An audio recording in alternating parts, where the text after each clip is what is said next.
একটা মানুষের মধ্যে কতগুলি জিনিসের সম্মেলন। আপনি খুব বীর সেনাপতি পাবেন, অনেকেই আছেন সেরকম, সেনানায়ক পাবেন, খুব সফল রাষ্ট্র পরিচালনা করেছেন, রাষ্ট্রনায়ক, দেশনায়ক, এরকম অনেক পাবেন যে খুব সফল রাষ্ট্রপতি ছিলেন, সফল প্রধানমন্ত্রী ছিলেন। কিন্তু একই সাথে একই ব্যক্তি একজন সফল সেনানায়ক, সেনাপতি এবং একই সাথে এত জনপ্রিয়, এত সফল একজন রাষ্ট্রনায়ক ছিলেন। এটি কালে ভদ্রে এরকম দুটি বিরল বৈশিষ্ট্যের সম্মেলন ঘটে কোনো ব্যক্তির মধ্যে। জিয়াউর রহমান ছিলেন ইতিহাসে সেরকম ক্ষণজন্মা একজন পুরুষ, যাদের আগমন হয়তো কয়েক শত বছরে একবার হয়। বাংলাদেশে যে কয়টি ফোর্স ছিল, জেড ফোর্স ছিল তার একটি, তার নিজের নামের প্রথম অক্ষর নিয়ে জেড ফোর্স, জিয়াউর রহমানের জেড ফোর্স। সেক্টর কমান্ডার তো 11টি সেক্টর কমান্ডার ছিল, সেক্টর ছিল, সেই সমস্ত সেক্টর কমান্ডার ছিলেন। কিন্তু জিয়াউর রহমানই একমাত্র সেক্টর কমান্ডার ছিলেন যিনি রণাঙ্গনে সশরীরে যুদ্ধ করেছেন। এবং 16 ডিসেম্বর 71 যখন বাংলাদেশ স্বাধীন হয়, তার আগের দিন 15 ডিসেম্বর সিলেট স্বাধীন হয়। সেই যুদ্ধে এমসি কলেজের অবস্থান ছিল পাক আর্মির। এমসি কলেজের সামনে দীর্ঘ পথ, সীমান্ত দিয়ে ঢুকে দীর্ঘ পথ কানাইঘাট হয়ে হেঁটে জিয়াউর রহমান, মেজর হাফিজ সহ তাদের নেতৃত্বে কয়েকশত মুক্তিবাহিনী তারা এমসি কলেজের সামনে এসে ক্যাম্প গাড়ে।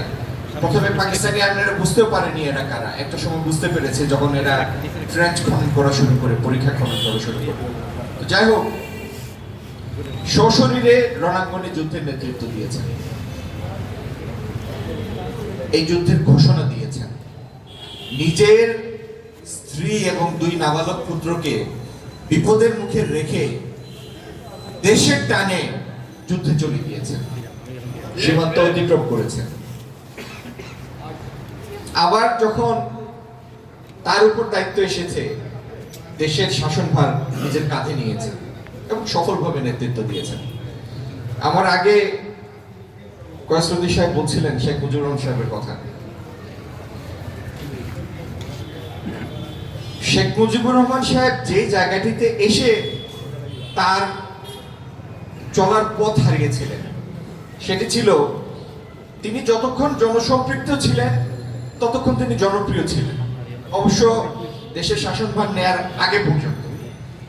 যখন দেশের শাসনভার নিয়েছেন, জনসম্পৃক্ততা থেকে নিজেকে বিচ্ছিন্ন করেছেন, নিজেকে কোটারির মধ্যে আবদ্ধ করে ফেলেছিলেন, জনপ্রিয়তাও হারিয়েছেন এবং পরবর্তী শাসনভারও ভালোভাবে চালাতে পারেননি।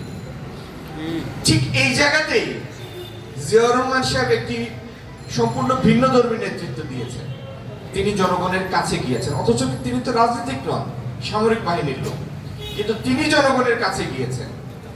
এই এখনো পুরনো লোকরা মনে করেন শিলামে স্কুল ঘুরে কিভাবে তিনি রাত কাটিয়েছিলেন, শিলাম থেকে সিলেট শহরে হেঁটে এসেছিলেন, পায়ে হেঁটে, সাথে অন্যান্য নেতৃবৃন্দ, রাজনৈতিক নেতৃবৃন্দ, প্রশাসনের কর্মকর্তা, তারাও ইচ্ছা অনিচ্ছায় জিয়াউর রহমানের সাথে হাঁটতে বাধ্য হয়েছে মাইলের পর মাইল।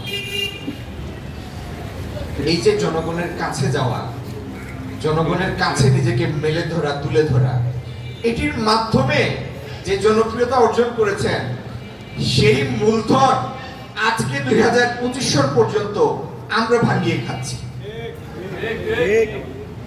এই জন্য জিয়াউর রহমানের সৈনিক বলি না আমরা, জিয়াউর রহমানের সৈনিক, জিয়াউর রহমানের অনুসারী।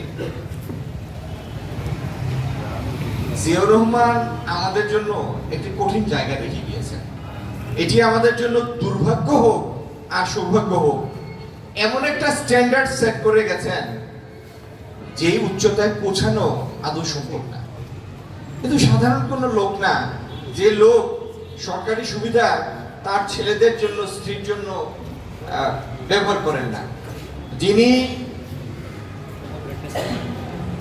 কৃচ্ছ থেকে কৃচ্ছ জীবনযাপন করেছেন রাষ্ট্রপতি থাকা অবস্থায়, রাষ্ট্রপতির দাওয়াতে রাষ্ট্রপতির সাথে যারা লাঞ্চ বা ডিনার করতে গিয়েছেন, এরা কেউ খেয়ে সন্তুষ্ট হয়ে ফিরে আসেননি। এক তরকারি এক সবজির ডিনার অথবা লাঞ্চ। তার পরনের কাপড় তার ছেলেরা সাইজ ছোট করে পড়েছে। এটি শুনলে মনে হয় এটি রূপকথা, স্বাভাবিক না, বাস্তব না, ঠিক না? তার আত্মীয় স্বজনদের তার কাছে ভিড়ার কোনো সুযোগ ছিল না যতক্ষণ তিনি এই রাষ্ট্রের পরিচালনার দায়িত্বে ছিলেন। তো সেই উচ্চতায় এমন এক উচ্চতা সেট করে গেছেন আমাদের জন্য, যেটি হিমালয় সমান। তবে এইটার সাথে বিএনপির জন্য এই দেশের মানুষ এক স্ট্যান্ডার্ড সেট করেছে। আওয়ামী লীগ যা ইচ্ছা করতে পারে বা অন্য কোনো দল যা ইচ্ছা করতে পারে, মানুষ হয়তো সেটি ক্ষমার চোখে দেখবে অনেকখানি। কিন্তু বিএনপি যদি সামান্যতম কোনো বিচ্যুতি প্রদর্শন করে, বিচ্যুত হয়, এই দেশের মানুষ সেটা মেনে নিবে না, মেনে নিবে না। একই কাজ বিএনপির কোনো কর্মী করলে সেটি মানুষ অ্যাকসেপ্ট করবে না, কিন্তু এই দেশের অন্য রাজনৈতিক দল করলে হয়তো অতটুকু বিতৃষ্ণা মানুষের মধ্যে আসবে না, বিরক্তি আসবে না।